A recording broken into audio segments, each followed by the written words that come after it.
So, how do we achieve our life plan, our yearly goal, the 10x goal that we did? Well, we got to break it down into quarters, okay? Right? Again, you've heard me say it. We're just reverse engineering how we're going to hit our ultimate life plan and our ultimate goals.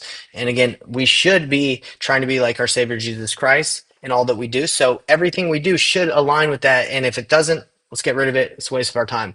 So, right now we're at the quarterly objectives, and I call them OKRs. If you want to study the OKR system, it's pretty awesome. It's the best way to set goals. And there is a OKR cheat sheet at the very end of the Painless Planner. It'll tell you how help you understand how they work. But really, it's as simple as you have an objective, something you want to accomplish, and you have to have a key result, something that's going to enable you to measure if you're getting closer to your objective. And then you have the daily actions, the activities that you need to do in order to get there, right? So simple as that, and you track it. And if you're doing it and you're tracking it and it's not getting you closer to the objective, you change it. Because a lot of people, when they set goals, what they do is they just say, I want to lose weight. But then they lose the ability to track or know how to get there, so they just stop, right? They say, I want to lose weight, I'm going to run every day. Well, then they start running, it doesn't work, and they don't lose weight. Well, maybe you're at a caloric surplus, maybe you're eating too much, maybe you're running not long enough, right? There's a lot of factors, but if unless you're able to measure it and track it, you're probably not going to hit your goal. Okay, so right now, I'm going to show you how the OKR system allows you to break down your, again, your life plan, your yearly goal into 90-day increments, right? Into, sorry, yeah, like quarters, 4 quarters in a year, and then you break that down into month, week, and then day. All right. So this all aligns with what I want to accomplish in my year. You guys saw my yearly goals, okay? So I want to be more spiritual, and I believe I can do that by becoming closer and having a better relationship with my wife. So that's the objective this quarter, okay? Q3 is to improve my relationship with God and my wife. How am I going to do that? I'm going to spend more undivided attention time with my wife. I'm going to increase from doing 2 hours a day to four, right? Sorry, this actually said 2 hours a week. And undivided attention time, that is specifically like there's no distractions. So if you really gauge it and you measure it, you're not really spending too much quality time with work and you're not spending too much undivided attention time with work, kids, all the things, all the distractions out there. Okay.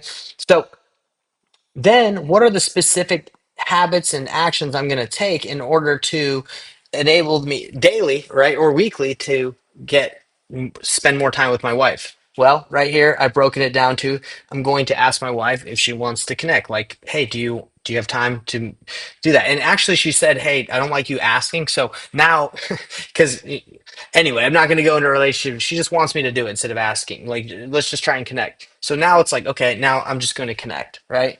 And then I pray each night. I believe if I can pray every night with my wife and I just try to connect with her, we give her a back massage, serve her, love her, spend quality time, then it will translate into more undivided attention time and improving our relationship. And then to the yearly goal of becoming closer with my wife, mastering that, and then becoming more spiritual. Okay, it all breaks down.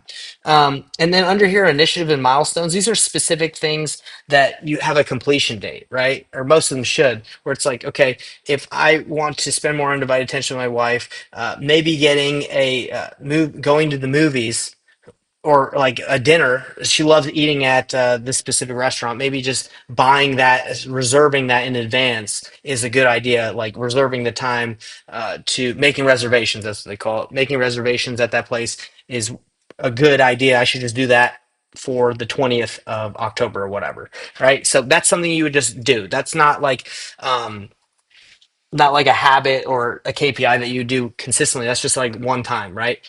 So let's break it down. Health is what a lot of people understand. I'm not going to break down all of my objectives and key results and all that stuff, but I'm just going to go through and try to help you guys understand how to do it yourself. So, um, master control over my body and be in better shape. Okay, that's when I say master control of my body, I mean appetite and working out and just being in better shape. Okay, so what do I believe will help me do that?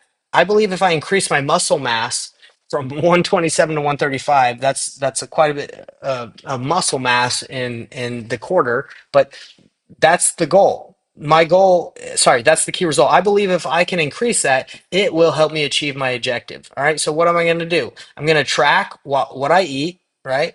And I'm going to lift 6 days a week. Now, recently, and this is the cool thing about tracking, is I realized that I was not achieving, it was not moving the needle. I was not increasing my muscle mass that much, and I was not decreasing my fat with just tracking while I eat.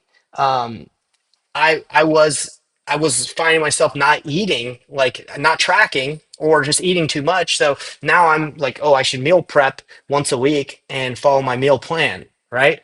Because eating is more of my problem, eating too much than not exercising. I exercise enough, right?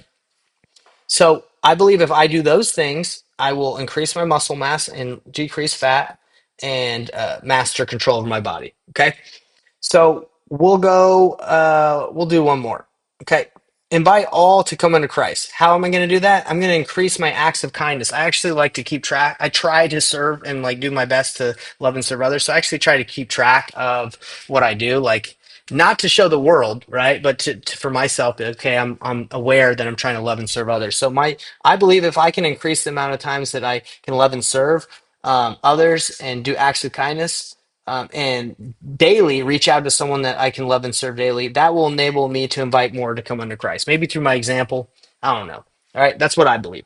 Now that is all this is, and then it's specific things that I think I can do once that aren't like continuous, like a habit and initiatives. But um, that's what I want you guys to do. All right, and if you struggle with this, if it's you're struggling to be like, oh man, this is so much. Look, if this is your first time doing this, I struggled when I first started. It was difficult to set goals, but what I did is I just focused on one or two objectives in the quarter. Okay. So if you're like, hey, I just want to become more spiritual, I want to improve my scripture study. Okay. Well, just start with that and start with one. You don't have to do all five. All right.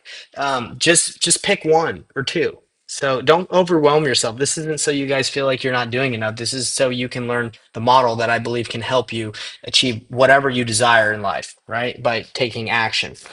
All right. So your my invitation to you is to go take your life plan, right? And say, okay, what do I need to do to bring it down to this year? Like, what do my goals need to be for this year? And then reverse engineer to, okay, what do I need to do this quarter to achieve that yearly goal, which will enable me to accomplish my life plan? So just go say, what's the objective that I want to accomplish this quarter in each of these categories, or just pick one, okay? And then what can I measure? So let's say I want to become a better scriptorian, right? And by scriptorian I mean someone that studies the scriptures. So what do? You could say increase reading time, reading scriptures. I'm not going to write the whole thing out, but I'm just saying it. Increase reading the scriptures from 10 minutes a day to 15 minutes. Okay, so you're going to increase that, and you're going to measure that, and then your habit is going to be read daily, right? That's just going to be, and you're going to just check that off as you do it in your goals and your tracker that I'm going to show you on the monthly and the daily.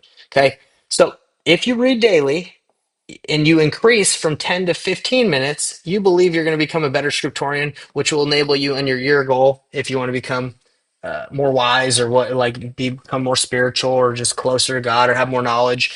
That's going to enable you to hit that goal. It all depends on what you want in life. All right. I'm just giving you like ideas and that will hopefully help you to um, to make those decisions, right? And to set these goals. Now, an initiative of reading the scriptures, if you do not have the scriptures, then you'd need to go buy some scriptures.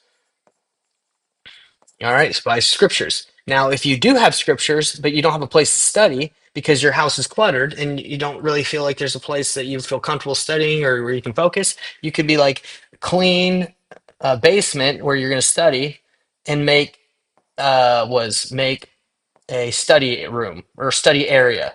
Okay, that could be a specific initiative or milestone. You can say, I'm going to accomplish that by 10, 10, 25. All right. Hopefully, this is helpful, guys. This seems like a lot, but once you can get this dialed in where you know, okay, this is what I want, this is how I'm going to achieve it, this is what I need to do to get there, you're going to get everything you want in life.